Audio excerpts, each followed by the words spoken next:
Bismillahirrahmanirrahim.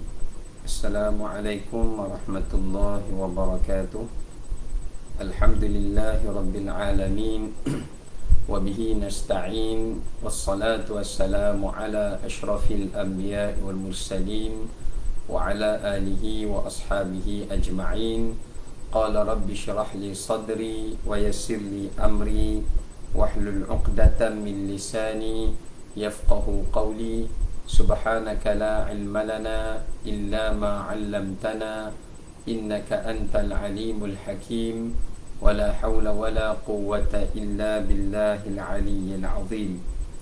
Allahumma 'allimna ma yanfa'una wa dhakkirna minhu ma nusina. Allahumma faqihna fid din wa 'allimna at-ta'wil wahdina ila siratikal mustaqim. Amma ba'd. Alhamdulillah, kita rafa'kan puji dan syukur kepada Allah Subhanahu wa ta'ala di atas segala rahmat dan kurniaannya. Pada pagi yang mulia ini didoakan kepada semua dalam keadaan sihat walafiat, diberikan keafiatan, kehidupan dan kesihatan. Di samping kita semua berdoa bersama-sama agar Allah Ta'ala mengangkat segala bala dan ujian dan musibah, tidak kira apa jua bentuk ujian dan musibah itu.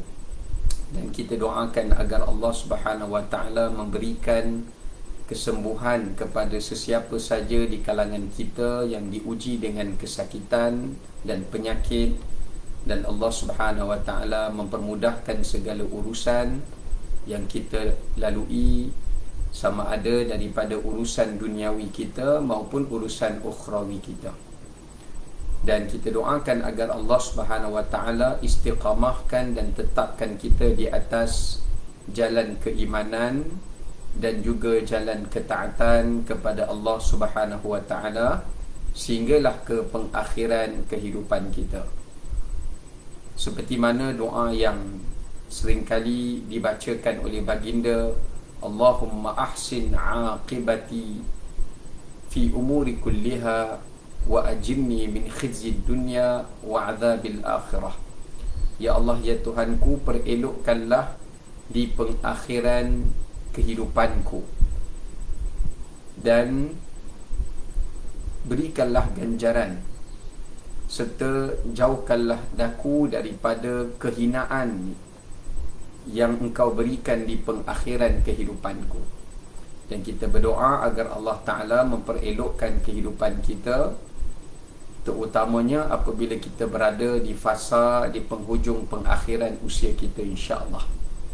Dan satu doa yang baik juga untuk kita bacakan, untuk kita amalkan bersama-sama, seperti mana doa ini diriwayatkan juga di dalam hadis Rasulullah sallallahu alaihi wasallam, Allahumma ja'al khair umri akhirah wa khair amali khawatimah wa khair ayyami atau wa khair yaumi yawma alqaka fi. Allahumma ja'al, ya Allah, ya Tuhanku, jadikanlah sebaik-baik umurku adalah di penghujungnya, dan jadikanlah sebaik-baik amalan yang aku kerjakan adalah amalan yang menjadi penutup sebelum saat kematianku. Dan jadikanlah sebaik-baik hari bagiku dalam kehidupan yang aku lalui ini adalah merupakan hari di kala mana aku bertemu denganmu, ya Allah. Yani hari sama ada ketika saat kita mati, roh kita diangkat, ataupun hari di saat kita bertemu dengan Allah Subhanahu wa ta'ala di hari akhirat kelak nanti.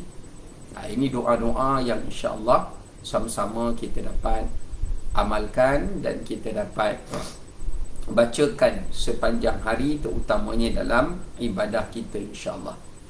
Waalaikumsalam warahmatullahi kepada Ida Zubir, kaedah kita. Baik, insya-Allah pada pagi ini saya ingin berkongsi berkenaan dengan tajuk yakin kepada Allah Ta'ala, yakin kepada ketentuan dan takdir Allah Subhanahu Wa Ta'ala. Kita sebagai manusia dan hamba, sudah pastilah kehidupan kita ini ada peraturan dan ada ketentuannya. Kerana Allah Subhanahu Wa Ta'ala merupakan pencipta dan Allah adalah Tuhan yang menciptakan segala apa yang Allah Ta'ala kehendaki. Dan Allah telah menuliskan dan menetapkan ketentuannya itu pada setiap apa yang ia ciptakan. Ini berdasarkan firman Allah Ta'ala sendiri. Allah menyatakan, inna kulla syai'in khalaqnahu biqadar. Sesungguhnya kami telah menjadikan setiap sesuatu perkara itu ada takdirnya yang telah ditetapkan.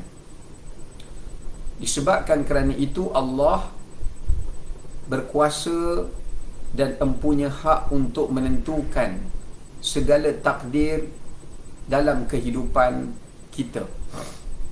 Namun kita tidak mengetahui akan takdir-takdir yang telah Allah tentukan, yang telah Allah tetapkan. Kenapa Allah Subhanahu Wa Ta'ala tidak memberitahu kepada kita akan ketentuan dan takdirnya? Kerana Allah Subhanahu Wa Ta'ala menjadikan ia sebagai satu ujian kepada hamba-Nya, agar hamba-Nya itu berusaha. Allah tidak mahu hamba-Nya bersenang-senang di dunia ini. Allah tidak menjadikan dunia ini untuk tempat mereka bermain-main, lalai, berseronok. Sebaliknya Allah jadikan di dunia ini hanyalah merupakan tempat persinggahan dan merupakan tempat ujian kepada mereka. Sebab itu manusia tidak diberitahu takdir Allah ke atas mereka, agar mereka berusaha dan bersungguh-sungguh untuk memperelokkan takdir bagi diri mereka sendiri. Dan Allah Ta'ala menetapkan takdir yang baik adalah berdasarkan kepada apa yang telah kita usahakan. Maka Allah akan permudahkan kita kepada apa yang kita usahakan itu. Sebab itu teringatkan saya kepada sebuah hadis Nabi SAW. Hadis yang agak panjang. Baginda Nabi SAW duduk bersama dengan para sahabat. Kemudian baginda berkata kepada para sahabat, sesungguhnya setiap di antara kita ini ketentuan kehidupannya telah tertulis atau sudah disuratkan di sisi Allah Subhanahu Wa Ta'ala di Lauhul Mahfuz. Dalam riwayat yang lain baginda menyebutkan rufi'atil aqlam wajaffatis suhuf. Pena yang menulis takdir itu telah diangkat dan tinta dakwatnya telah pun kering setelah Allah perintahkan para malaikat menulis takdir-takdir tersebut dan ketentuan-ketentuan tersebut. Maka bila dia dah diangkat pena, telah kering tinta, maka dia tidak akan berubah, melainkan jika Allah menghendaki untuk ia berubah. Maka bila sahabat dengar demikian, sahabat kata, afala nattakilu ala kitabina?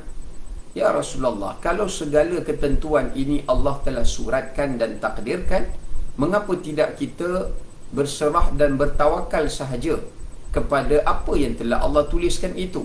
Jadi tak perlulah kita nak berusaha, tak perlulah kita nak bersungguh-sungguh, tak perlulah kita nak bermujahadah. Kita bergerak mengikut apa yang telah Allah takdirkan, tanpa kita perlu berusaha. Maka Nabi SAW memperbetulkan kefahaman sahabat, cara kita beriman dengan qada dan qadar Allah. Cara kita beriman dengan qada dan qadar Allah ni kena betul.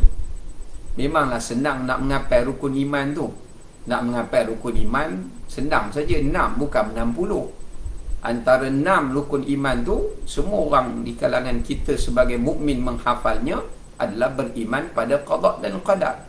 Soalnya bukan menghafal rukun itu. Soalnya bagaimana kita nak memahami dan nak berinteraksi dan nak membenarkan rukun iman yang kita percayai itu, iaitu beriman pada qada dan qadar Allah. Bagaimana beriman dengan qada dan qadar Allah? Maka Nabi SAW memperbetulkan kefahaman sahabat. Baginda mengatakan beriman pada qada dan qadar Allah itu adalah dengan kalian beramal. I'malu, kata Nabi. I'malu fakullu muyassarun lima khuliqalah. Baginda menyatakan, beramallah kalian, kerana sesungguhnya dengan beramal itu Allah Ta'ala akan permudahkan bagi kalian akan apa yang Allah telah suratkan bagi kamu. Maknanya sekarang ni kita tak tahu apa yang Allah takdirkan, apa yang Allah tuliskan dalam kehidupan kita daripada ketentuan Allah. Maka Nabi ajar, oleh kerana kita tidak tahu, kita kena berusaha. Bila kita berusaha, kita akan nampak hasil usaha kita itu, maka disitulah kita akan nampak bagaimana Allah permudahkan kehidupan kita untuk kita dapat melihat gambaran apa yang telah Allah takdirkan bagi kita di Lauhul Mahfuz.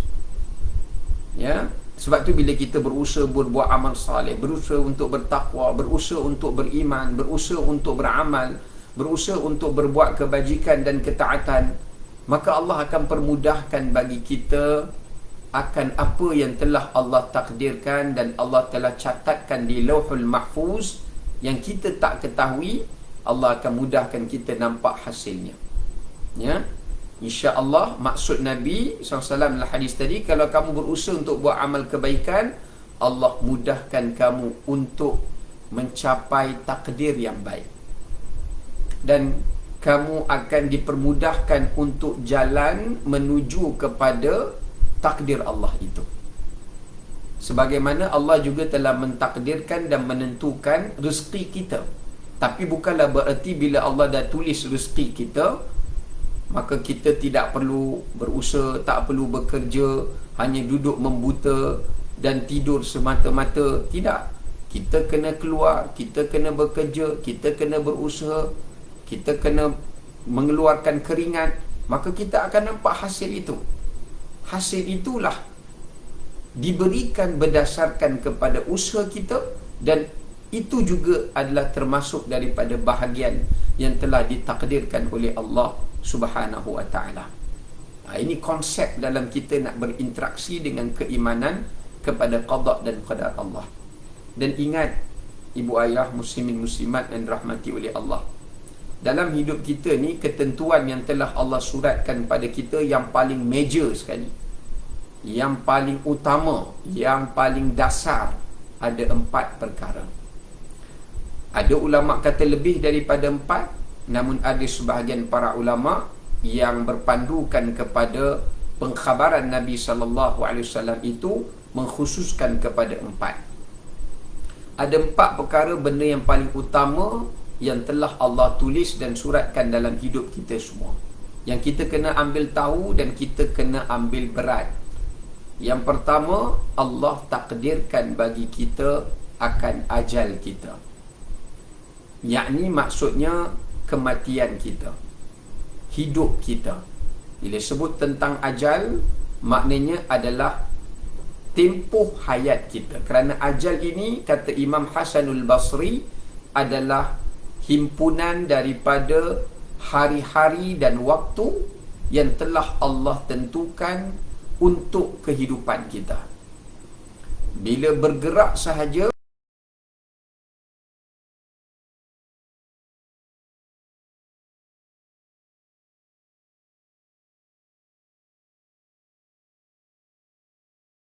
hidup kita makin berkurang. Makin lama makin berkurang, makin lama makin berkurang. Tapi manusia ni bila umur dia makin panjang, dia tak sedar yang tempoh hayatnya makin berkurang. Yang dia sedar, dia nak menambahkan dunia dia, kekayaan dia, kekuasaan dia, ya, populariti dia, dan segala perkara-perkara daripada keinginan nafsunya daripada duniawi. Walaupun dia tak sedar yang tempoh hayatnya makin pendek, yang dia sedar macam mana dia nak tambahkan lagi dunia dia. Allahu Akbar. Inilah yang dikatakan oleh Sayyidina Ali radhiyallahu an dalam kata-katanya. Dia menyatakan bahawasanya, nahnu naqbalul akhirah wa nadbarud dunya. Kata Sayyidina Ali, kita ni sedang hendak disambut oleh akhirat, sedangkan dunia hendak melambai dan meninggalkan kita. Tapi ada sebahagian manusia ketika akhirat nak sambut dia, dia masih dalam keadaan kesibukan dengan dunia yang sedang melambai untuk meninggalkannya. Maka kalau demikian, kata Sayyidina Ali, mereka ini adalah orang yang menjadi hamba kepada dunia. Tetapi bagi mereka yang apabila akhirat melambainya, mereka menyahut panggilan akhirat itu dan mereka menyambut peninggalan dunia dengan mereka telah tinggalkan daripada segala amal-amal bakti dan soleh untuk mereka bawa daripada dunia ini menuju kepada akhirat. Mereka inilah orang-orang yang merupakan hamba Allah Subhanahu wa ta'ala. Baik, kita balik semula. Yang pertama, Allah tentukan adalah ajal kita. Sebab itu, dalam kita nak meyakini kepada ketentuan dan takdir Allah Ta'ala, kita perlu berusaha untuk mendapatkan dan memperolehkan kematian yang baik. Kematian yang baik. Cara kita nak yakin dengan ketentuan Allah, bagaimana? Pertama, oleh kerana Allah telah pun mentakdirkan ajal kita, hidup kita, hayat kita. Cara kita meyakini kepada takdir Allah akan ajal kita adalah kita kena yakin dan berusaha untuk kita mendapatkan dan memperolehi pengakhiran husnul khitam, pengakhiran yang baik. Ya, memang Allah tuliskan akhir hayat kita, dan saya yakin, saya dan tuan-tuan dan puan-puan muslimin-muslimat, kita semua tak tahu pengakhiran kita ni bagaimana. Kita tak tahu. Bahkan dalam hadis Nabi SAW baginda sebut, ada di kalangan manusia seorang manusia kana bainahu wa bainal jannah, di antara dia dengan pintu syurga zira', hanya sehasta. Dia tinggal nak masuk syurga hanya tinggal sehasta. Ada setengah riwayat kata hanya sejengkal.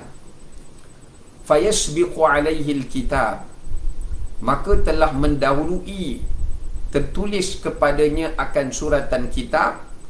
Fayamalu bi'amali ahli an-nar fayadkhuluha, dia buat amalan ahli neraka, dia tak jadi masuk syurga, dia masuk neraka. Padahal dia dah dekat dengan syurga, tapi akhir hayatnya dia buat amalan ahli neraka, dia masuk neraka.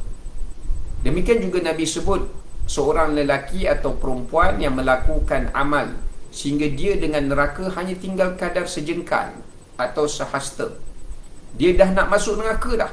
Fayasbiqu alaihi alkitab, didahului baginya akan suratan takdir Allah.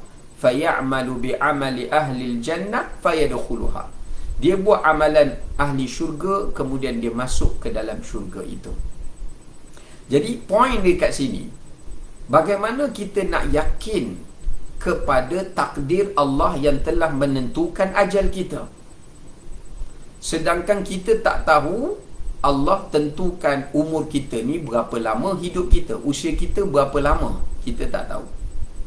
Nombor dua, apakah kita tahu pengakhiran hayat kita bagaimana, kita tak tahu. Oleh kerana itu, cara kita yakin kepada takdir Allah yang menentukan ajal, hidup dan pengakhiran kita adalah kita kena berusaha.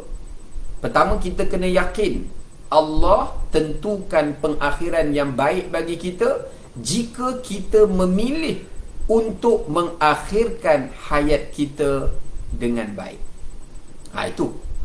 Itu yang pertama kita nak kena faham. Sebab itu para ulama membahaskan apa makna yakin kepada Allah ni. Ulama mengatakan yakin kepada Allah ni adalah apabila seseorang yang beriman itu merasakan kewujudan dan pertolongan Allah Ta'ala itu sentiasa berada di dalam kehidupannya, dan sentiasa berada di kala mana ia memohon dan bergantung kepada Tuhannya, dan apabila dia berusaha untuk menuju kepada Tuhannya. Ini makna orang yang yakin. Bila kita dapat tanamkan perasaan yang Allah Subhanahu Wa Ta'ala sentiasa berada bersama dengan kita, pertolongannya, bimbingannya, sama ada dalam keadaan kita sedih, kita susah, sama ada dalam keadaan kita hendak memerlukannya, meminta kepadanya, memohon kepadanya, atau beramal kepadanya, ataupun ingin menuju kepadanya, kita yakin Allah memberikan bimbingan, Allah memberikan pertolongan, Allah memberikan ganjaran di atas setiap apa yang kita lakukan, yang kita gerakkan, yang kita ingin capaikan, yang kita aturkan dalam kehidupan kita, asalkan usaha kita itu ingin kembali dan menuju kepada Allah Subhanahu Wa Ta'ala. Ini yang dimaksudkan al-yaqinu billah. Kita yakin dengan Allah Subhanahu Wa Ta'ala. Jadi balik semula tadi, ketentuan Allah, Allah tentukan takdir ajal kita. Jadi kita kena yakin yang Allah tuliskan di Lauhul Mahfuz ajal kita, umur kita ni umur yang baik, umur yang berkat. Tapi tak pada dengan yakin semata-mata dan percaya. Kerana yakin ini sesuatu keyakinan, dan keyakinan ni adalah kepercayaan yang diteguhkan dengan usaha. Kalau sekadar kita kata kita percaya tapi kita tak berusaha, itu bermaksud yang kita tidak yakin. Kerana yakin ini kepercayaan yang diiringi dengan keazaman dan diiringi dengan kesungguhan beramal dan usaha, baru dia mencapai kepada darjat yakin. Sebab kita akan mengerjakan atau akan melakukan benda yang kita yakini. Kalau benda yang kita ragu-ragukan, kita tak akan buat. Kalau benda yang kita ragu-ragukan, kita tak akan kerja dan amalkan. Kita hanya bertindak benda yang kita yakini. Contoh, kita yakin dan kita percaya yang harimau itu boleh membahayakan nyawa kita. Jadi kita tak akan menghampiri seekor harimau yang liar, yang buas dalam keadaan lapar, sebab kita ada keyakinan itu. Walaupun kita tak pernah cuba kena dimakan pun, diserang harimau pun. Maka sebab itulah keyakinan ini dia tak berpada dengan kita bersangka. Keyakinan bukan sangkaan, tetapi keyakinan adalah sangkaan yang dibenarkan dengan kesungguhan dan usaha.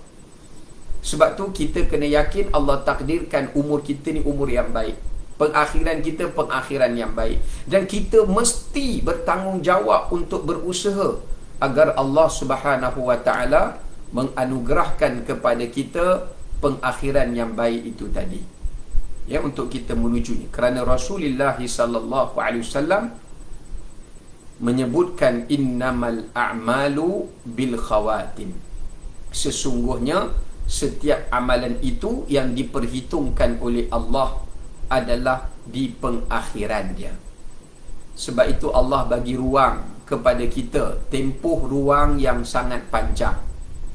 Memanglah Allah dah tentukan mati kita, tapi Allah ingat kata Imamul Qurtubi, saya teringat dalam kata-kata Imamul Qurtubi dalam kitabnya At-Tadhkirah fi Ahwalil Mauta wa Umuril Akhirah. Beliau menyebutkan bahawasanya, beliau mengatakan Allah menetapkan kematian kita, tetapi Allah tidak menetapkan cara untuk kita memilih kematian kita. Allah takdirkan ajal kita, mati bila, umur berapa, tapi Allah memberikan kepada kita pilihan untuk kita memilih jalan untuk kita menuju kematian. Yang ni Allah bagi pilihan. Allah tak force kita. Allah tak paksa kita dalam bab itu. Allah hanya takdir dan kita tak ada pilihan dalam menentukan bila kita akan mati. Sebab tu kita kena ingat dalam hidup kita ni, kata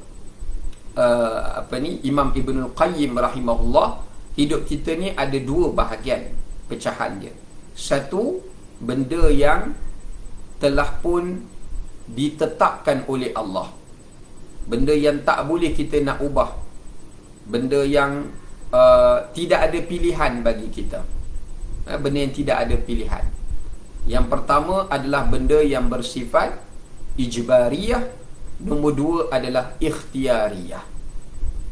Benda yang tak ada pilihan ni, kita tak boleh pilih kita nak lahir keturunan apa, bangsa apa, nak pilih muka macam mana, wajah macam mana, kita nak pilih kita ini lahir daripada keluarga senang ke, keluarga susah ke, kita tak ada pilihan. Mati kita nak mati hari apa, tak ada pilihan. Nak lahir pukul berapa, nak lahir hari apa, tak ada pilihan. Ini semua Allah yang menentukan pilihan. Nak anak lelaki, anak perempuan, ini semua hak Allah. Tapi Allah memberikan kita ruang. Dalam takdir Allah tu, Allah berikan pada kita ruang untuk membuat pilihan. Allah tentukan hidup kita, Allah tentukan kita lahir bila, tapi Allah memberi kita pilihan untuk kita memilih cara hidup kita. Allah menentukan mati kita, tapi Allah memberikan pilihan untuk kita memilih cara mati kita. Allah Ta'ala menentukan rezeki kita, tapi Allah memberikan kita pilihan untuk kita memilih pekerjaan kita, cara untuk kita mendapatkan rezeki. Allah mentakdirkan kita ada anak, sama ada anak lelaki ke, anak perempuan ke, itu Allah yang takdirkan. Tapi Allah bagi kita pilihan untuk mendidik anak-anak kita. Jadi di dalam ruang takdir Allah itu, rahmatnya Allah, Allah memberi ruang untuk kita membuat pilihan. Wa hadainahun najdain falaqtahamal aqabah. Kami telah menunjukkan bagi manusia dua jalan, dan telah beruntunglah orang yang memilih jalan yang sukar. Wa ma adraka mal aqabah. Tahukah kamu apakah jalan yang sulit itu? Yakni jalan orang-orang yang telah melakukan ketaatan kepada Allah dan keimanan kepada Allah dan Rasulnya. Baik. Yang kedua, Allah mentakdirkan, ini berdasarkan hadis Nabi, ketika telah mencapai 120 hari dalam kita berada dalam janin rahim ibu kita, kita janin yang berada dalam rahim ibu kita, Allah fayursilu ilaihil malak, Allah hantarkan malaikat untuk menetapkan empat perkara. Yang kedua, Allah takdirkan rezeki kita. Rezeki kita Allah Ta'ala takdirkan. Rezeki ni umum, luas. Anak kita ke, keluarga kita ke, kerja kita ke, pendapatan kita ke, sihat kita ke, ataupun rezeki kita itu adalah merujuk kepada akademik kita ke, pembelajaran kita, dan segala ruang rezeki Allah juga telah takdirkan. Allah sebut dalam Quran, wa ma min dabbatin fil ardi illa 'ala Allahi rizquha. Tidak ada sesuatu yang menetap di atas muka bumi ini melainkan Allah Subhanahu wa Ta'ala telah menentukan rezeki baginya. Allah dah tetapkan rezeki, takkan bersalahan. Dalam hadis Nabi yang lain, Nabi sebut, ma asabaka lam yakul yukhti'aka wa ma akhta'aka lam yakul liusibaka. Nabi sebut, apa yang Allah dah suratkan, dia tak akan lari daripada kamu. Tapi apa yang Allah tak suratkan, dia tidak akan sampai kepada kamu. Tapi itu bukanlah menafikan untuk kita berusaha untuk mendapatkannya. Ya? Baik. Bila Allah dah tentukan rezeki kita, bagaimana kita nak yakin dengan rezeki Allah? Contoh, apabila Allah Ta'ala menguji kita, janji Allah Ta'ala yang Allah akan menguji hamba-hambanya. Allah sebutkan dalam ayat Quran bahwasanya Allah ada menyebutkan di dalam beberapa firman Allah Subhanahu wa taala. Ya.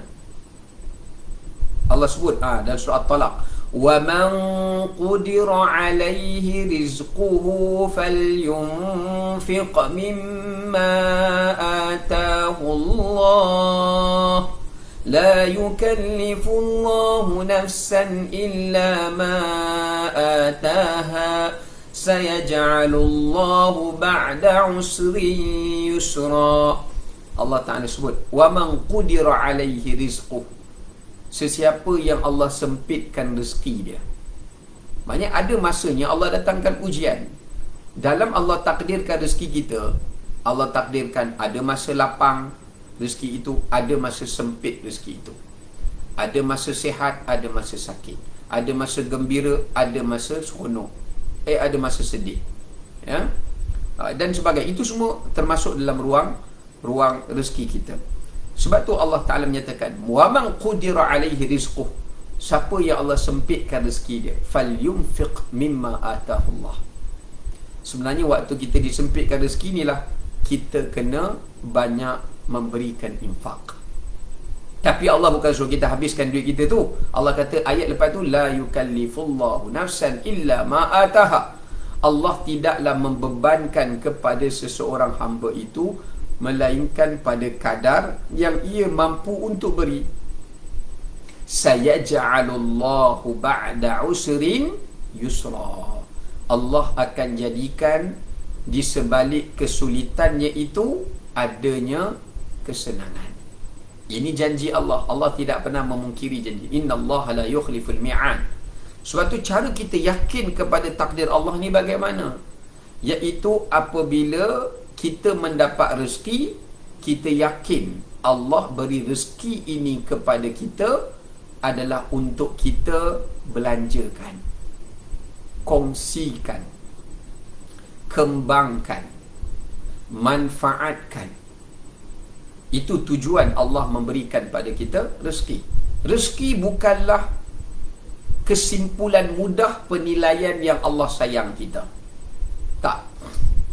Nak tentukan rezeki ni adalah penilaian kepada Allah sayang kita adalah berdasarkan bagaimana kita menguruskan rezeki itu. Bukan bagaimana kita mendapatkan rezeki, tapi bagaimana kita menguruskan rezeki. Itu yang menjadi penilaian Allah sayang kita. Kalau sekadar kita dapat rezeki banyak, kita rasa Allah sayang kita, ini tak benar. Kerana dalam ayat Quran surah Al-Fajr Allah Ta'ala sebut, فَأَمَّا الْإِنسَانُ إِذَا مَبْتَلَاهُ رَبُّهُ فَأَكْرَمَهُ وَنَعَّمَهُ فَيَقُولُ رَبِّي أَكْرَمَنْ.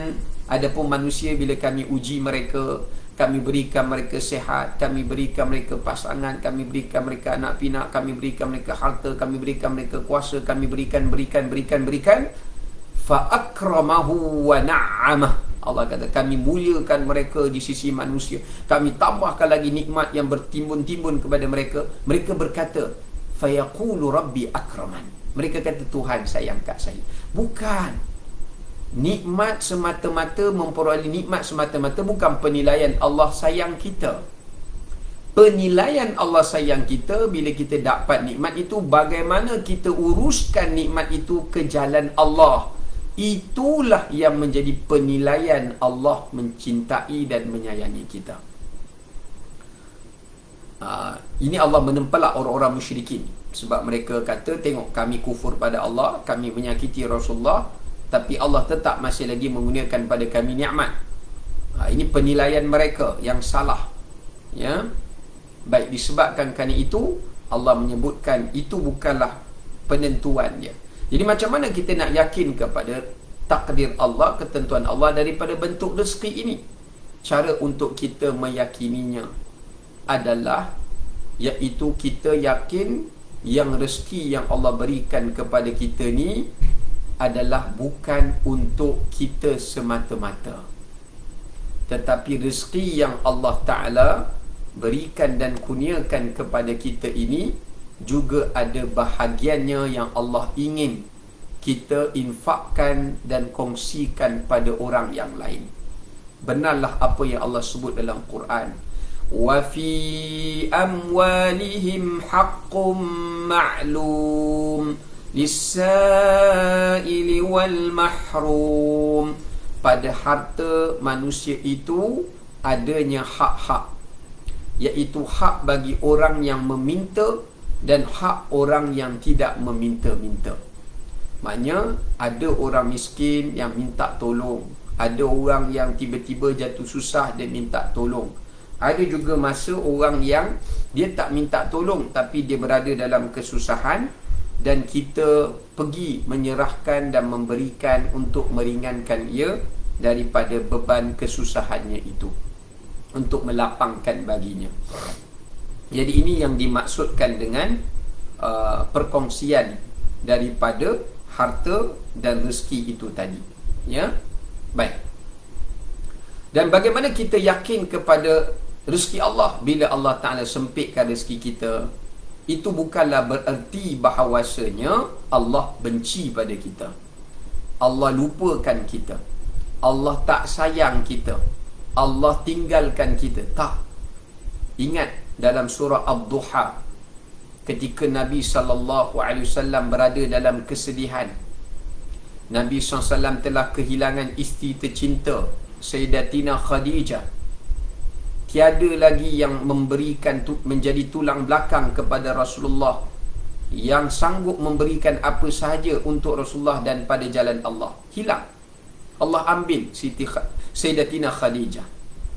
Kemudian Allah matikan Abu Talib, yang selama ini menjadi pembela kepada Rasulullah SAW dalam memastikan dakwah baginda Nabi SAW itu sentiasa bergerak. Allah Ta'ala ambil Abu Talib. Maka ketika itulah Nabi duduk dalam keadaan bersendirian. Ummu Jamil, isteri pada Abu Lahab, datang kepada Rasulullah. Masa tu pula malaikat Jibril tak turun. Ummu Jamil datang kepada Rasulullah SAW dan bagi tahu, sesungguhnya Tuhan kamu telah tinggalkan kamu, kawan kamu, yakni Jibril telah pun mengabaikan kamu. Ya, tengok apa kata Allah ketika Nabi dalam keadaan sedih, ketika Nabi SAW dalam keadaan diuji, ketika Nabi dalam keadaan bersendirian, ketika Nabi SAW merasakan kesempitan dan tidak adanya ruang untuk baginda lagi dalam kehidupannya, maka Allah bagi tahu, ma wadda'aka rabbuka wa ma qala. Wahai Muhammad, kata Nabi, kata Allah SWT, ma wadda'aka, Tuhan tak pernah tinggalkan kamu, wa ma qala, Tuhan tidak pernah membenci kamu. Sebab tu macam mana kita nak yakin dengan takdir Allah apabila Allah sempitkan rezeki kita, hilang sebahagian daripada kekayaan kita, hilang sebahagian daripada kesihatan kita, hilang sebahagian daripada orang-orang yang kita cintai, Allah matikan, Allah ambil nyawa mereka, Allah ambil nyawa orang-orang yang kita sayang, orang-orang yang kita kenal. Ya, Allah ambil. Itu bukanlah menjadi ukuran yang Allah benci kita, Allah jauh daripada kita, Allah nak tinggalkan kita. Tidak. Sebaliknya apa Allah kata surah Ad-Duha tu? Surah Ad-Duha tu, walal akhiratu khairun laka minal ula. Allah nak remind kita, nak suruh tambah keyakinan kita. Kamu sayang kepada mereka ini, tetapi kamu tetap akan berpisah dengannya, kerana dunia ini bukanlah tempat abadi bagi kamu. Jadi kamu kena yakin, bila Allah ambil nyawa orang-orang yang kamu sayangi, kamu berusaha untuk menyambung kebaikan orang mati itu. Kamu berusaha untuk menjadi anak yang soleh bagi ibu ayah kamu yang telah diambil nyawa itu tadi. Ini cara kita berinteraksi keyakinan kepada ketentuan Allah, supaya bila balik di akhirat, kamu dapat bersama-sama dengan mereka di sisi Allah, dengan kebaikan yang kamu kerjakan, dengan amalan yang kamu sambungkan daripada amalan-amalan mereka. Jadi ini cara untuk kita memahami keyakinan dalam kita berurusan dengan takdir dan ketentuan Allah Subhanahu wa ta'ala. Sebab itu sama juga kalau sekiranya Allah ambil mana-mana daripada bahagian rezeki kita, kerana Allah Ta'ala tidak mengambil sesuatu tanpa Allah menggantikan dengan sesuatu. Allah Ta'ala bukannya manusia. Manusia ni kalau dia ambil daripada kita sesuatu, dia tak akan bagi balik apa yang dia telah ambil. Tapi Allah Ta'ala bila mengambil sesuatu, Allah akan gantikan dengan sesuatu yang lebih baik daripada apa yang telah Allah Ta'ala ambil. Pertama, kita kena fahami dalam kita meyakini ketentuan Allah, apa yang Allah ambil daripada kita tu, kadang-kala Allah ambil daripada kita itu, itulah benda yang terbaik untuk kita. Kenapa? Mungkin dengan kewujudan nikmat itu menyebabkan kita tidak baik di sisi Allah, dan ia tidak bagus untuk kita bagi akhirat kita nanti. Dia tidak baik untuk akhirat kita. Sebab tu dalam surah Ad-Duha tu Allah kata walal akhiratu khairun laka minal ula. Adapun untuk akhirat itu lebih baik. Mungkin Allah nak bagi kita ganjaran yang lebih baik di hari akhirat dengan Allah ambil bahagian dunia kita, supaya kita dapat gantian yang lebih terbaik di akhirat. Tapi kita tak nampak benda tu. Walaupun kita tak nampak, kita kena yakin. Kita kena bersangka baik kepada Allah, dan sangkaan itu mestilah dibenarkan dengan usaha kita. Yakni kita meyakini dengan usaha kita apa yang Allah ambil itu hak Allah, dan Allah Ta'ala hendak memberikan sesuatu kepada diriku. Saya teringat kata-kata yang pernah diungkapkan oleh Fudail ibn Iyad, salah seorang ulama yang menyebutkan Fudail ibn Iyad rahimahullah. Beliau menyatakan bahawasanya beliau pernah diuji oleh Allah Subhanahu wa ta'ala dalam kehidupannya, sehinggalah sampai satu peringkat apabila anak muridnya bertanya kepadanya. Anak muridnya bertanya kepadanya. Anak muridnya bertanya, manakah yang lebih engkau sukai? Apakah engkau diuji oleh Allah Subhanahu wa ta'ala, ataupun engkau diberikan nikmat oleh Allah Subhanahu wa ta'ala? Mana yang lebih engkau sukai? Maka beliau mengatakan bahawasanya, aku lebih suka jika sekiranya Allah menguji diriku, jika dengan ujian itu menjadikan aku mendapatkan nikmat yang lebih baik daripada apa yang Allah Ta'ala berikan kepada aku di dunia ini. Maknanya jika dengan ujian itu menjadikan asbab beliau boleh mendapatkan nikmat yang jauh lebih baik, yang tiada tolok bandingnya, berbanding dengan nikmat yang Allah beri kepadanya di dunia. Dan kemudiannya dia menyatakan kepada anak muridnya, dan dikala mana Allah menguji aku selama ini, dia telah diuji oleh Allah SWT, dan dia kata pada anak murid dia, dan tidaklah aku melihat sepanjang ujian yang Allah berikan kepada aku di dalam kehidupanku ini, melainkan aku melihat Allah telah pun menganugerahkan kepada aku darjat orang-orang yang sabar. Allahu Akbar. Sebab tu kita ni, kenapa Allah Ta'ala uji kita? Ni cara kita nak yakin dengan ketentuan Allah Subhanahu wa Ta'ala juga adalah dengan cara kita kena yang perkara ketiga yang Allah takdirkan kepada kita, syaqiyun au sa'id. Antara perkara ketiga yang Allah takdirkan kepada kita adalah kita hidup kat dunia ni dalam keadaan yang bahagia ke dalam keadaan yang tidak bahagia.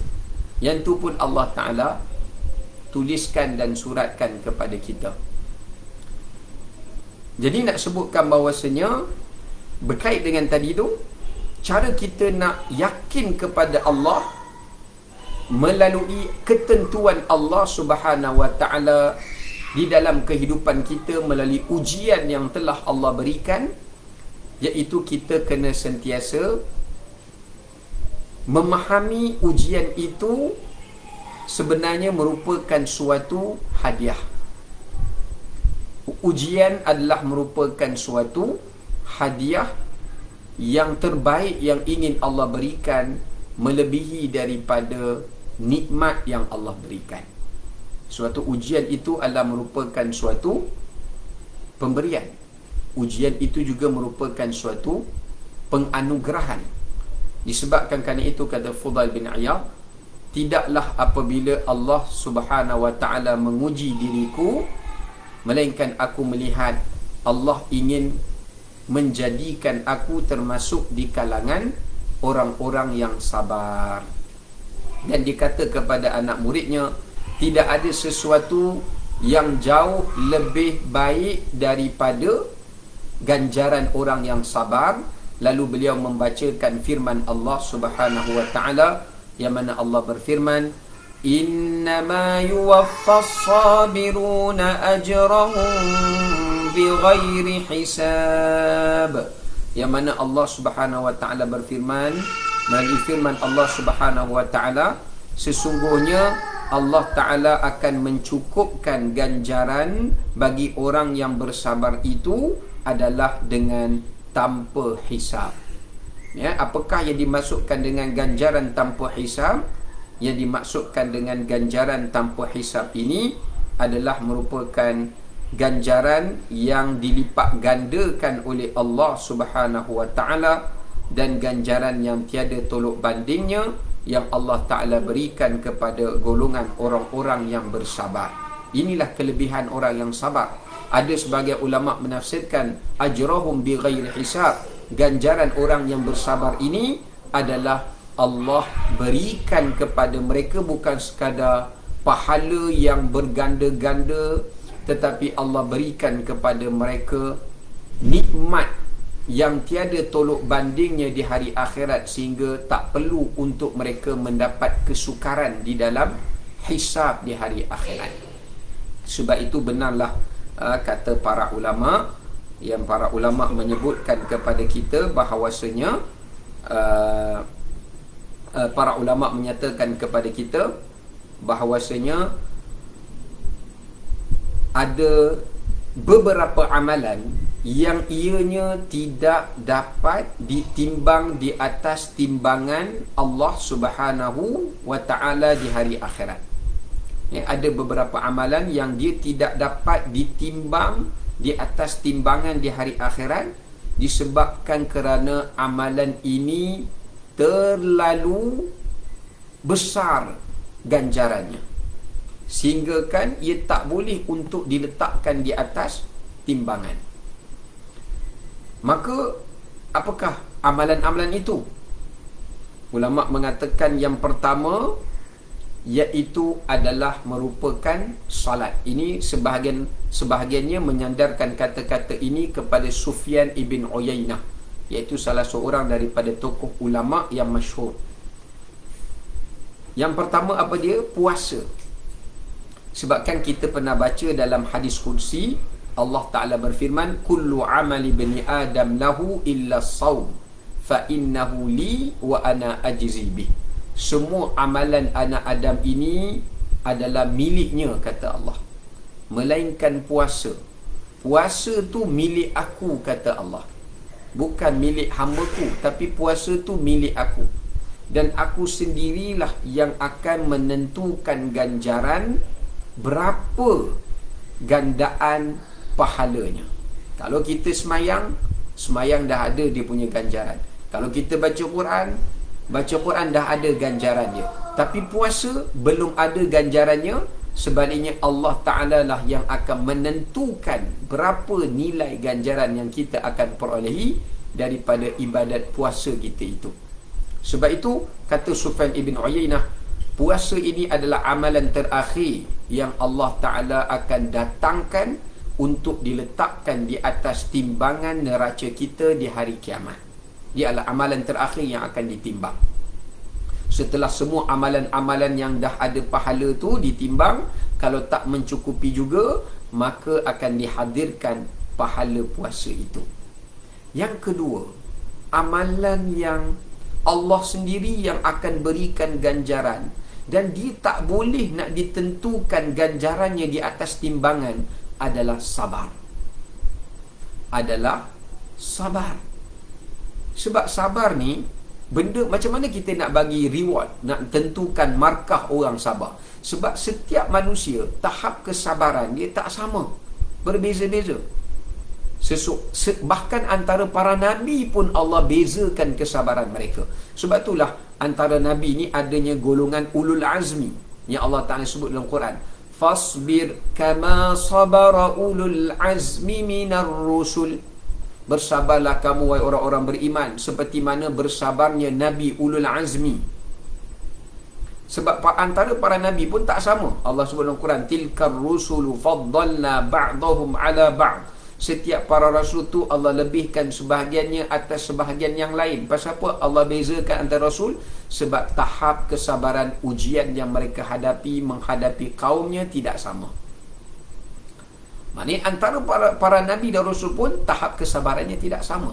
Sebab tu Nabi Ismail AS, bila diuji oleh Allah untuk disembelih, Nabi Ismail redha pada takdir Allah. Ini cara Nabi Ismail yakin dengan ketentuan Allah. Nabi Ismail kata, tak apalah wahai ayah, ya abati fa'al ma tu'mar. Wahai ayah, laksanakanlah sahaja perintah Allah. Jika Allah suruh menyembelih aku, sembelihlah. Tengok cara keyakinan Nabi Ismail. Kerana Nabi Ismail yakin kalau dia mati pun kerana disembelih oleh ayahnya, dia bukan mati sia-sia. Baginda akan mati syahid. Kerana baginda mati di atas jalan Allah. Baginda mati di atas perintah Allah. Jadi kematian baginda bukan kematian yang sia-sia. Ini cara kita nak yakin dengan ketentuan Allah. Bila Allah tentukan hidup kita ni bagaimana, cara kita nak meyakini dengan apa yang Allah suratkan itu adalah kita kena selalu meyakini apa yang Allah tentukan itu adalah yang terbaik bagi kita. Walaupun kita tak suka, tetapi dialah yang terbaik. Ini bertepatan dengan apa yang Allah sebut. Fa'asa an takrahu syai'an wa huwa khairul lakum wa asa an tuhibbu syai'an wa huwa syarrul lakum. Semoga apa yang kamu suka itu yang tak baik bagi kamu, dan apa yang kamu tak suka itu yang Allah tentukan bagi kamu, itu adalah yang terbaik bagi kamu. Ya, ini adalah merupakan salah satu daripada perkara cara kita nak meyakini dengan ketentuan Allah dan juga takdir Allah Subhanahu wa ta'ala. Baik. Kemudiannya kalau kita lihat tadi yang seterusnya, saya dah nak kaitkan dengan sabar tu tadi. Jadi sebab tu antaranya adalah sabar. Sebab tu Nabi Ismail hendak baginda dipilih untuk disembelih supaya Allah tulis baginda satajiduni insyaallah minas sabirin. Kerana baginda nak Allah Ta'ala tulis baginda termasuk dalam kelompok orang-orang yang sabar. Orang-orang yang bersabar. Baik. Kemudian kalau kita lihat yang keempat. Yang keempat, Allah Ta'ala mentakdirkan bagi kita apakah kita ahli syurga ataupun ahli neraka. Jadi sekarang ni kita tak tahu. Di Lauhul Mahfuz Allah tulis kita ni ahli syurga ke ahli neraka, kita tak tahu. Dan benda inilah yang membimbangkan Ibrahim bin Adham. Ibrahim bin Adham dalam ungkapannya, beliau ada nyatakan ada 4 perkara yang tiada jawapannya bagi setiap manusia. Dan 4 perkara inilah yang paling mengkhawatirkan diriku. Dan ia menjadikan aku sentiasa ingin bergantung kepada Tuhanku dan bersungguh-sungguh beribadah dan bertakwa kepada Tuhanku, dan untuk aku terus meyakini dengan keyakinan yang baik kepada Tuhanku. Ada 4 perkara ni, kata beliau, kata Ibrahim bin Adham. Yang pertama dia kata, yang kita semua takkan tahu, melainkan orang-orang yang Allah bagi tahu. Itu lainlah. Itu diberikan pengecualian lah, para nabi ke, para rasul ke. Tapi benda ni manusia tak tahu. Yang merungsingkan beliau, patutnya kita pun kena rungsing juga. Yang pertama, Allah tak memberitahu amalan kita diterima ataupun tidak. Siapa antara kita ni lepas mayang, lepas baca Quran, lepas buat sesuatu amalan, kita tahu yang amalan kita tu Allah terima? Lepas kita taubat, lepas kita istighfar, lepas kita minta ampun, kita tahu yang Allah terima. Apakah kita diberitahu? Kita semayang subuh pagi tadi, malaikat bagi tahu, bisik kat telinga kita, Allah terima. Markah kamu semayang subuh pagi tadi banyak ni. Kita puasa, Allah terima. Kamu punya pahala puasa banyak ini. Apakah kita tahu? Kita tak tahu. Sebab itu kata Ibrahim bin Adham, bagaimana aku ingin berseronok dengan amalanku yang banyak, atau dengan amalanku yang aku lazimi, yang aku istiqamahkan, sedangkan aku tidak tahu daripada seluruh sekalian amalanku itu yang manakah yang paling diredai oleh Allah dan yang diterima oleh Allah. Sebab tu janganlah kita ni, cara kita beramal ni, jangan kita duk syok sendiri dengan amalan kita sebab kita buat banyak. Jangan. Kerana yang banyak tu pun kita tak tahu Tuhan terima ke tak terima. Kadang-kadang ada orang buat sikit, dia buat sikit pun Allah terima. Ada orang buat banyak Allah tak terima. Tapi ada juga sebaliknya, dia buat banyak pun Allah terima. Jadi persoalannya sekarang ni, baik sikit atau banyak, kita tak tahu Allah terima ke Allah tak terima. Tetapi Allah menyuruh kita untuk bersangka baik kepada Allah, dan Allah menyuruh kita untuk yakin kepada Allah Subhanahu wa taala. Yakin kepada Allah Subhanahu wa taala. Sebab tu kita tak boleh bersangka buruk kepada Allah. Kita dah buat amalan terbaik, kita dah buat mengikut syarat dan rukun, kita dah buat dengan sesempurna, dengan sekhusyuk yang boleh, dan sebaik yang boleh, seistiqamah yang boleh, semujahadah yang boleh. Kita kena yakin yang Allah terima. Selama mana kita telah, walaupun ada kekurangan, kita tak boleh nafikan, sebab sifat kemanusiaan kita mesti ada kekurangan. Mana ada kita buat semua amal ibadat itu perfect, semuanya tahapnya sempurna, mesti ada kekurangannya. Sebab kita manusia yang tak boleh terlepas daripada kesalahan atau kekurangan. Kita bukan maksum yang dipelihara seperti mana para nabi dan rasul alaihi wassalatu wassalam. Tetapi kita tak boleh ada sifat buruk sangka atau takut melampau-lampau sampai membawa sangka buruk pada Allah. Ini saya semayang ni, takut melampau-lampau, Allah terima ke ni? Mula sangka buruk pada Allah, tanta Allah tak terima. Lama-lama kita berputus asa. Saya buat amalan pun tak tahu Allah terima ke tak. Nampak gaya macam Allah tak terima je. Sebab saya duduk sedekah.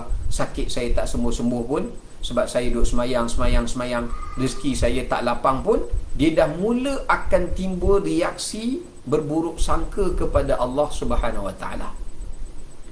Sebab tu bila kita dah buat amalan tu terbaik, kita dah berjalankan dengan yang terbaik, mengikut lunas dan apa yang telah ditunjuk ajarkan oleh baginda Nabi SAW, kita tidak menambahnya, kita tidak mengurangkannya, kita yakin Allah menerimanya.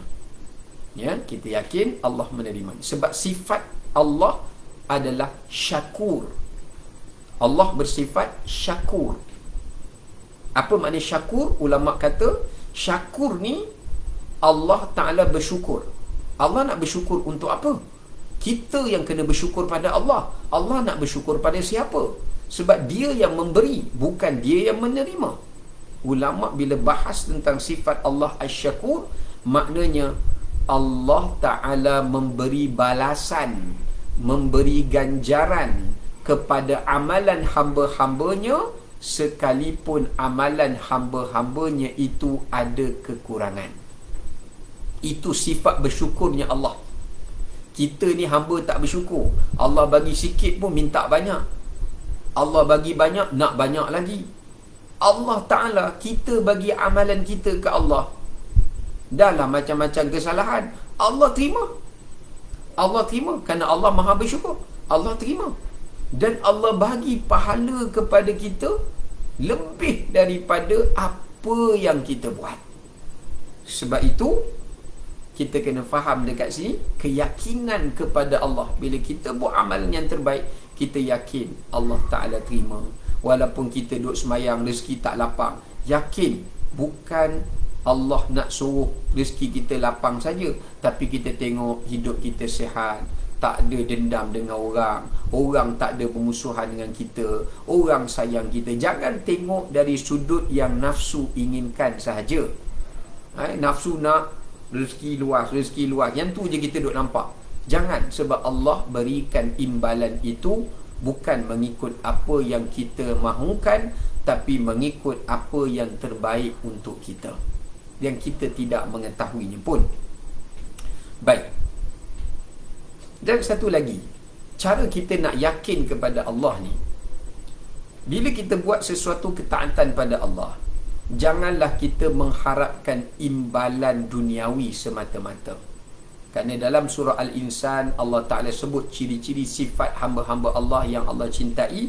La nuridu minkum jazaan wala syukurah. Mereka bila buat sesuatu benda, bukan mereka nak imbalan dunia semata-mata, tapi yang lebih mereka utamakan adalah imbalan akhirat. Seperti mana dalam surah Al-Lail, Allah Ta'ala memuji Sayyiduna Abu Bakar As-Siddiq. Allah Ta'ala kata apa? Wa ma li ahadin min ni'matin tujza illa btigha'a wajhi rabbihil a'la wa la sawfa yarda. Allah mengatakan Sayyidina Abu Bakar ni buat sesuatu benda tu illa btigha'a wajhi rabbihil a'la, semata-mata nak cari redha Allah yang maha tinggi.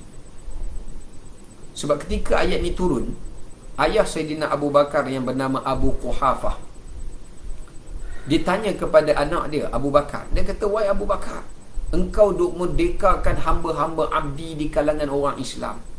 Kan dulu Sayyidina Abu Bakar masa peringkat awal di Mekah, Sayyidina Abu Bakar lah yang beli hamba Bilal apa semua ni, merdekakan, beli, merdekakan. Ayah dia kata, kenapa kau tak beli? Tak perlulah merdekakan semua. Belilah, ambil sebahagian hamba itu dan engkau jadikanlah dia untuk menguruskan urusan kamu, berkhidmat pada kamu. Nak biar dia Islam tak apalah, tapi sekurang-kurangnya kamu biarlah dia khidmat pada kamu. Dia kata, wahai ayah, aku tidaklah berbuat seperti ini, melainkan aku ingin redha Tuhanku. Bukan aku nak merdekakan hamba tu supaya hamba tu berbakti kepada aku balik, tak. Tapi aku buat ini semata-mata inginkan keredaan Tuhanku. Dan Allah jawab balik atas perbuatan Sayyidina Abu Bakar. Allah kata, wala sawfa yarda, bahkan aku akan redha kepada kamu wahai Rasulullah wahai Abu Bakar radhiyallahu taala anhu. Hebat. Sebab tu Sayyidina Abu Bakar mendapat satu gelaran, title yang sangat tinggi di sisi Allah Subhanahu wa taala. Ini satu keajaiban yang perlu untuk kita pelajari, ya, daripada kisah Sayyidina Abu Bakar radhiyallahu anhu. Kalau kita buat satu benda kerana kita nak imbalan dunia, kita akan hilang keyakinan pada Allah. Macam contoh, kita berdoa nak bagi anak kita dapat masuk universiti, ya. Jadi bila benda tu tak berlaku, kita hilang keyakinan pada Allah. Saya berdoa setiap malam, bangun sembahyang malam, bertahun-tahun saya berdoa, Allah Ta'ala tak perkenankan pun. Kita akan hilang keyakinan tu. Walaupun dalam Quran Allah kata ud'ullah wa antum muqinuna bil ijabah. Allah kata berdoalah pada Allah dan yakinlah Allah akan makbulkan. Tapi yang yakin kat situ tu, Allah suruh kita yakin tu, Allah makbulkan itu bukan semestinya Allah makbulkan mengikut apa yang kita minta. Yang pastinya doa kita tu tetap dimakbulkan, cuma tak semestinya dia dimakbulkan mengikut apa yang kita kendaki, tetapi mengikut apa yang terbaik untuk kita. Itu pasti, ya, Allah memang makbulkan, tapi bukan mengikut selera kita, mengikut apa yang terbaik untuk kita. Itulah yang Allah Subhanahu Wa Taala berikan, ya. Baik. Kemudian yang kedua, kita nak sambung balik kata-kata Ibrahim bin Adham tu sebelum kita akhiri kuliah kita. Cara kita berinteraksi dengan yakin pada Allah. Yang kedua, beliau kata, kita tidak tahu bagaimanakah pengakhiran kita. Bagaimana kita boleh berseronok hidup di atas dunia ini dalam keadaan yang leka, lalai dan terasyik-asyik daripada mengingati Allah dan daripada berbuat kebajikan. Siapa di antara kita ni, walaupun kita sekarang ni duduk dalam majlis ilmu, selalu hadir pembelajaran kelas Al-Quran online, apa lagi, kita selalu buat sedekah tiap-tiap kali orang minta sumbangan, kita boleh bagi sedekah. Tapi soalan Ibrahim bin Adham, apakah kamu yakin dan pasti kamu diberi confirmation oleh Allah yang kamu akan mati di atas kebaikan kamu itu? Ataupun kita tengok satu orang yang dia tak semayang, yang dia ni minum arak, dia ni berjudi, dia ni buat macam-macam maksiat lah nak katakan. Apakah kita boleh pasti yang dia akan mati berdasarkan kepada kemaksiatannya itu? Kita tak boleh memberi jaminan dan menentukan kepastian pengakhiran seseorang. Kerana Nabi SAW bagi tahu pada kita, hati manusia berada di antara dua jari jemari Allah. Maksudnya hati manusia itu berada di dalam genggaman Allah. Sebab itulah antara doa yang selalu dilazimi oleh baginda Nabi SAW. Doa ni kalau boleh jangan tinggal. Jangan tinggal. Kalau siapa dalam setiap kali berdoa dia terlupa baca doa ni, dia orang yang rugi. Kerana bila dia meninggalkan doa ni, ada kemungkinan dia juga suatu hari nanti akan meninggalkan berdoa itu sendiri. Doa yang Nabi tak pernah tinggal, Nabi selalu baca dalam solat Nabi. Ya muqallibal qulub, ya musarrifal qulub, thabbit qalbi ala dinik wa ala ta'atik. Wahai Tuhan yang membolak-balikkan hati, wahai Tuhan yang membolak-balikkan hati, tetapkanlah hatiku ini di atas agamamu dan di atas ketaatan kepadamu. Doa ni jangan tinggal. Sebab hati manusia ni akan berubah. Hari ni kita fikir lain, esok kita fikir lain. Hari ni rasa nak buat baik, esok boleh berubah rasa nak buat yang lain. Dan satu lagi doa yang disarankan di dalam Quran, yang kalau boleh jangan kita tinggalkan. Rabbana la tuzigh qulubana ba'da idh hadaitana wa hab lana min ladunka rahmah innaka antal wahhab. Baca doa ni. Sebab hati manusia akan berubah. Hari ni kita buat baik, hujung akhir hayat kita tak tahu apakah hati kita masih teringin nak buat baik atau sebaliknya. Hari ni misalnya contoh, anak kita sayang pada kita. Kita tak tahu bila dia membesar nanti mungkin dia tak sayang dah pada kita. Hari ni barangkali pasangan kita mencintai kita.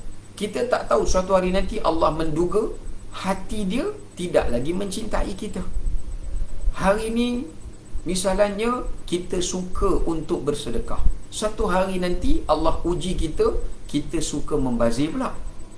Jadi sebab itu meminta diberikan ketetapan hati ni sangat penting.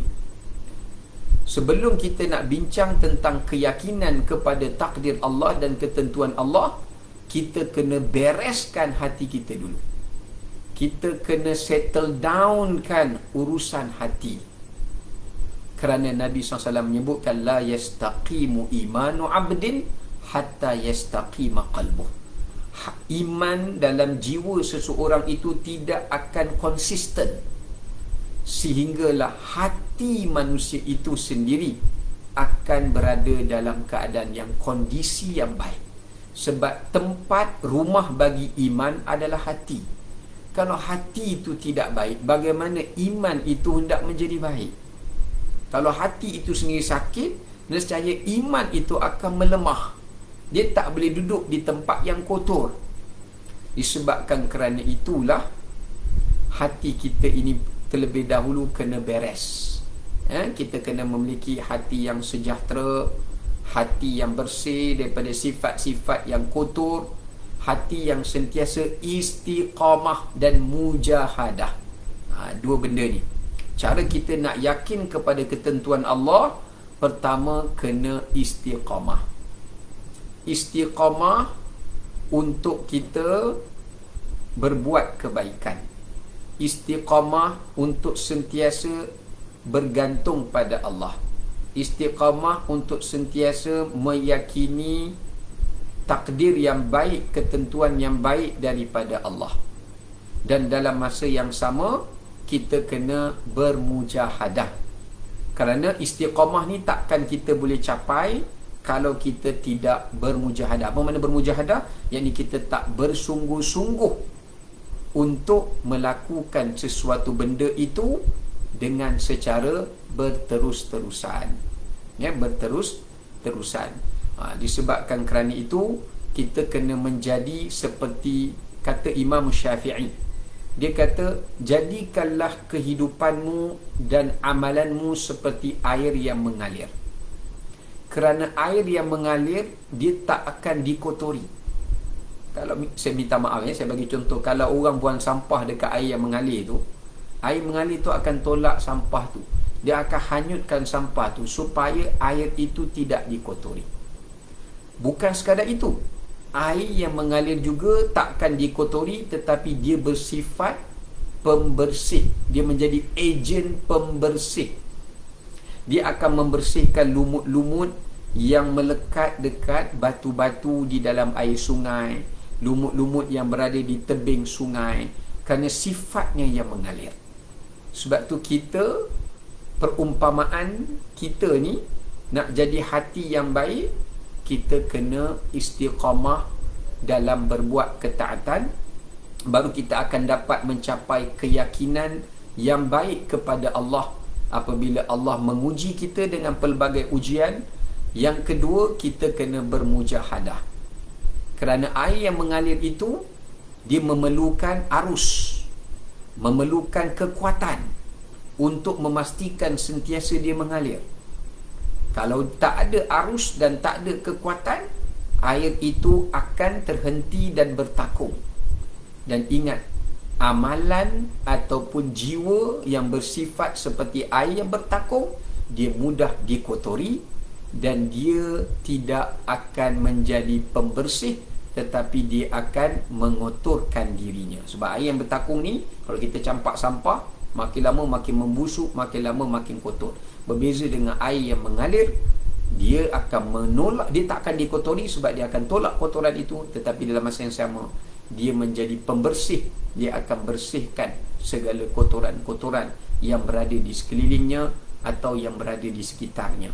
Nah, ini cara bagaimana kita nak mencapai keyakinan kepada Allah Subhanahu Wa Taala. Kita sendiri tak boleh putus pengharapan, tak boleh hilang keyakinan, pergantungan, dan tidak boleh hilang sangkaan baik kita kepada Allah Subhanahu Wa Taala. Barulah kita boleh mencapai darjat-darjat tersebut, ya. Sebab kena ingat dalam ayat Quran Allah kata, inna ma'al usri yusra, fa inna ma'al usri yusra. Setiap satu ujian yang Allah bagi kat kita, sebenarnya Allah dah senangkan kita dua benda. Allah dah senangkan pada kita. Ada ulama tafsir, kesenangan dekat dunia Allah dah ringankan, kesenangan dekat akhirat pun Allah dah ringankan. Ya, Allah dah ringankan. Saya bagi contoh. Contohnya, apabila Allah Ta'ala ambil sesuatu harta daripada milik kita, Allah cabut satu sebahagian harta, maka dengan harta itu kita tak perlu dah menanggung, Allah dah mudahkan urusan kita, tak perlulah menanggung hutang yang banyak. Bila kita ada duit banyak, kita akan hutang banyak. Memang sikap manusia macam tu. Bila duit dia banyak, dia akan suka hutang banyak. Dan Allah dah mudahkan urusan kita kat dunia ni. Bila ada sebagai rezeki kita diambil, kurang dah orang dengki dengan kita. Tapi benda ni semua kita tak nampak. Sebab tu kita disuruh muhasabah. Bahkan Allah juga dah mudahkan urusan kita di akhirat. Hisab kita pun dah jadi tak panjang, hisab kita pun dah jadi tidak makin sukar, tak banyak kita nak kena soal, ya, umpama contoh. Tapi bukanlah berarti kalau Allah bagi janganlah kita membuang, menolaknya pula. Kalau Allah bagi, kita cubalah untuk menjadi hamba yang bersyukur supaya hisab kita lebih baik, supaya di dunia ini kita dapat memberikan yang terbaik. Maknanya kita kena seimbangkan hidup kita. Ya, contoh, kalau Allah ambil pasangan kita, meninggal pasangan kita, meninggal anak kita, memang kita sedih. Tapi sebenarnya Allah dah mudahkan urusan kita kat dunia ni. Kerana bila pasangan kita hidup, mungkin kita tak boleh memberikan yang terbaik untuk pasangan kita. Bahkan mungkin kita akan menambahkan dosa pula disebabkan kerana dia. Kalau kita tak menjalankan tanggungjawab. Jadi bila Allah ambil, maknanya ada ruang untuk Allah mudahkan tanggungjawab kita. Dari satu sudut dekat dunia ni, dan dari satu sudut lagi adalah untuk di hari akhirat. Ini yang kata-kata Abdullah bin Mas'ud ketika menafsirkan ayat Quran, inna ma'al usri yusra. Beliau mengatakan, fa inna kulli dhi usrin yusrain. Sesungguhnya setiap satu kepayahan yang Allah beri kepada manusia, atau yang Allah ambil daripada manusia, kerana Allah nak memberikan dia dua kesenangan, atau Allah nak mempermudahkan baginya akan dua kesenangan. Allahu Akbar. Ini yang benda yang kita tak nampak, yang kita tak perasan, barangkali. Baik. Kemudian kita pergi yang ketiga, yang dibimbangkan oleh Ibrahim bin Adham, cara untuk kita yakin pada takdir Allah. Yang ketiganya yang disebutkan adalah tadi, tak tahu amalan diterima ke tidak, tak tahu apa pengakhiran kita, mati macam mana, kita tak tahu. Sebab itu kita kena yakin pada Allah, kita kena istiqamah, berusaha untuk mendapat pengakhiran yang baik, bersungguh-sungguh mujahadah, buat amalan itu sampai ke akhir hayat, ikhlaskan amalan. Cara kita nak yakin pada ketentuan Allah, kita kena ikhlas dalam berbuat apa-apa amalan. Jangan buat amalan bergantung kepada manusia, kerana manusia takkan menghargai apa yang kita buat kepada mereka. Manusia takkan ingat semuanya apa yang kita korbankan untuk mereka. Ingat, macam mana sayang manusia pada kita, ada masa dia akan lupakan pengorbanan kita, ada masanya dia akan tinggalkan kita, ya, ada masanya dia akan jemu dengan kita. Tapi Allah Ta'ala, satu kebaikan yang kita buat kepada Allah, Allah tidak pernah mengabaikan kebaikan itu. Bahkan Allah akan ganjarinya. Allah Ta'ala sebut, فَمَنْ يَعْمَلْ مِثْقَالَ ذَرَّةٍ خَيْرًا يَرَهُ. Kalau dia buat walaupun dengan satu kebaikan, dia akan tengok di hari akhirat dan Allah akan balas, ya, Allah akan ganjarkan. Baik. Yang ketiga kata Ibrahim bin Adham, manusia tidak tahu bagaimana dia akan menerima buku suratan amalan dia. Siapa antara kita ni, kalau dah amalan kita Allah terima pun tak terima pun tak tahu, macam mana kita nak tahu di hari akhirat kita akan terima buku daripada mana? Daripada tangan kanan ke, daripada tangan kiri ke, daripada arah belakang, wala'iyadzubillah, kita tak tahu. Daripada mana kita akan terima buku suratan amalan ini? Kita tak tahu. Sebab itu ada satu doa yang disandarkan pada Umar ibn al-Khattab radhiyallahu anhu, wallahu ta'ala alam. Sayyidina Umar ada membacakan satu doa, Allahumma ja'al kitabi biyamini wahfaz lisani 'anil alamin. Apa maknanya? Ya Allah, ya Tuhanku, jadikanlah buku suratan amalanku dengan tangan kananku, dan peliharakanlah lidahku ini daripada menyakiti sekalian makhluk. Kenapa kitab suratan amal ni dihubung kaitkan dengan dengan kata-kata? Sebab malaikat raqib atid ni bukan sekadar dia tulis apa yang kita buat, mereka juga menulis apa yang kita ucap. Sebab itu zaman sekarang ni orang yang suka type macam-macam dekat laman sosial, ataupun bercakap tanpa ada disiplin, tanpa bertanggungjawab dengan perkataan yang dipakai, yang diungkapkan, tanpa memastikan perkataan itu baik ataupun buruk. Semua tu ada dalam catatan amalan kita. Seolah-olah Sayyidina Umar nak berikan gambaran, siapa yang berjaya memelihara lidahnya, perkataannya, pertuturannya, insya-Allah kesulitan dalam buku suratan amal untuk ditulis banyak keburukan dan kejahatan itu akan diringankan. Ya, sebab benar, bahkan dalam hadis pun Nabi menyatakan kebanyakan umatku masuk dalam neraka kerana al-afwajan, kerana dua anggota. Salah satunya Nabi kata lidah mereka. Sebab tu apa yang kita nak cakap, apa yang kita nak tulis, apa yang kita nak sampaikan, kita kena pastikan dan kita kena bertanggungjawab, dan kita kena meminta halal jika ia adalah perkara yang buruk, ya. Kerana dialah yang akan banyak dicatatkan dan direkodkan dalam buku suratan amalan kita. Sebab tu kalau nak memperelokkannya, banyaklah perelokkan perkataan yang baik. Kalau tak ada perkataan yang baik, Nabi kata kepada kita, man kana yu'minu billahi wal yaumil akhir falyakul khairan aw liyasmut. Apa hubungan Nabi kata siapa beriman pada Allah dan hari akhirat? Allah, Nabi kaitkan dengan hari akhirat. Bercakap benda yang baik, kalau tak ada, diam. Apa kena mengena cakap benda yang baik dengan hari akhirat? Seolah-olahnya Nabi nak sampaikan banyak orang yang gagal di hari akhirat disebabkan perkataannya yang buruk dan disebabkan penulisannya yang buruk. Sebab tu kita kena berhati-hati, ya. Baik. Disebabkan kerana itu, kata Ibrahim bin Adham, kita tak tahu kita terima buku suratan amal tangan mana, tapi kita kena yakin kepada Allah. Kalau dekat dunia ini, walaupun kita tak tahu, Allah tak bagi tahu pada kita, tapi kita kena selalu meminta kepada Allah, dan kita kena selalu berusaha untuk melaksanakan perintah Allah dan Rasulnya, dan sentiasa berada di atas petunjuknya. InsyaAllah Allah akan berikan pada kita suratan amal itu dengan tangan kanan. Kita pun kena sentiasa meminta. Itu usaha. Cara kita nak yakin pada ketentuan Allah yang kita tak tahu, kita kena usaha. Kita tak boleh berputus asa, ya. Dan yang terakhir kata beliau, kita tak tahu sama ada pengakhiran kita ke syurga ataupun ke neraka. Disebabkan kerana itu, cara untuk kita yakin pada ketentuan Allah Subhanahu Wa Taala, Nabi ajar kita sentiasalah memohon syurga kepada Allah. Mohon syurga kepada Allah, ya.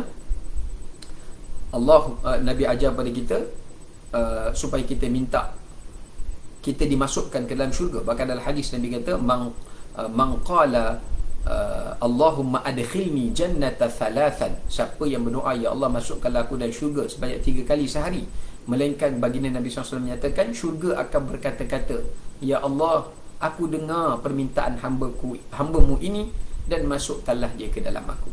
Tapi bukan doa saja, kena diiring dengan usaha dan kesungguhan untuk kita mendambakan syurga Allah itu. Sekarang ni kita pun tak tahu kita sendiri boleh masuk syurga ke tidak.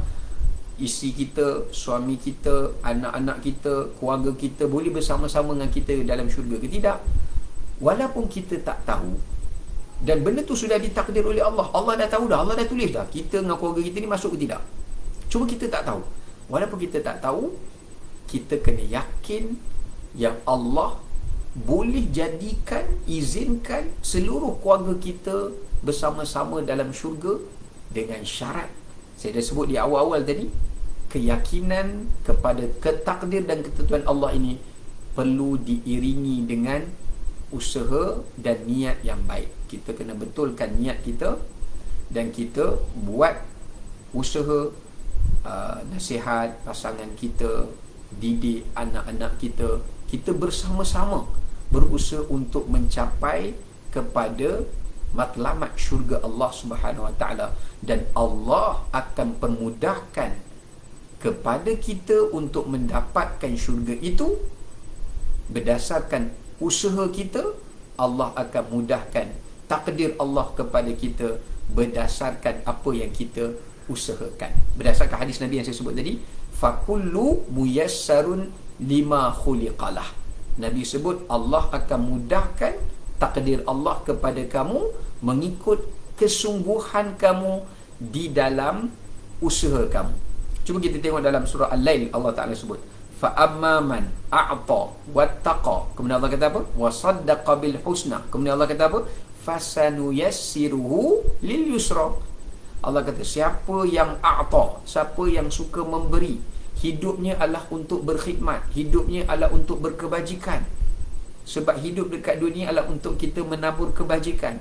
Wattaqa, dalam masa yang sama dia bertakwa pada Allah, dia jaga perintah Allah dan Rasul, jauhi segala kemaksiatan dan kejahatan. Wasaddaqa bil husna. Itu usaha. Memberi, bertakwa, usaha. Wasaddaqa bil husna, apa dia? Wasaddaqa bil husna, niat. Niat dia membenarkan usaha dia itu dengan dia yakin yang dia nak dapatkan husna. Husna ni syurga. Apa Allah kata? Fasanuyassiruh, Allah akan mudahkan takdir Allah baginya untuk dia dapatkan syurga Allah Ta'ala itu. Tapi Allah kata, wa amma man bakhila wastaghna wa kadzdzaba bil husna fasanuyassiruhu lil usra. Tapi kalau siapa yang bakhil, kedekut, wastaghna, rasa hebat pada diri dia, tak perlu bergantung pada Allah, tak yakin pada ketentuan Allah, wa kadzdzaba bil husna, dan tak mengharapkan ganjaran Allah akan syurga itu pun dari akhirat, dia hanya bercita-cita kepada dunia, fasanuyassiruhu lil usra, Allah akan mudahkan dia, Allah akan susahkan dia, takdir dia itu, dia akan mendapatkan takdir yang buruk. Ya, itu di antara beberapa perkara yang dapat kita kongsikan bersama-sama pada pagi ini. Semoga ia berikan manfaat kepada kita semua. Terima kasih saya ucapkan pada semua yang menonton. Semoga Allah SWT memberkati kita semua di atas apa yang telah kita pelajari, dan insya-Allah kita dipermudahkan untuk beramal dan juga melaksanakan segala kebaikannya. Wassalamualaikum warahmatullahi wabarakatuh. Kita tangguh dengan tasbih kafarah. Subhanakallah wa bihamdik, asyhadu an la ilaha illa ant, astaghfiruka wa atubu ilaik. Wal 'asr, innal insana lafi khusr illa alladhina amanu wa 'amilus salihati wa tawasaw bil haqq. Assalamualaikum warahmatullahi wabarakatuh.